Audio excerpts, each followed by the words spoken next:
basically, the project is about when we went around the garden with our reception child and we took a phone around and we took pictures and recorded sounds. Instead of being stored on the mobile phone and then going to the computer, it goes immediately to the computer. So when we got a chance to go back into the classroom, we were able to put together a gallery of sounds, pictures, etc., things like that.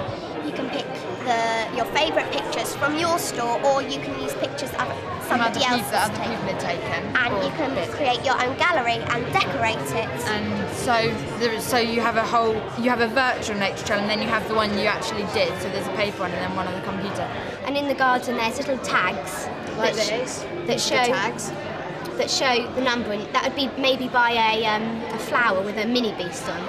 And you type that into the phone, and you'll come up with a picture like one of these. And then you could store that in your gallery, and you'd make it, and you could see all about this, and it would tell you a little bit about the mini beast on the flower or the tree.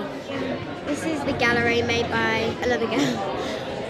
There's some daisies, grass. That's in our mini beast garden where we put logs and stones and things to help get more mini beasts. Some leaves.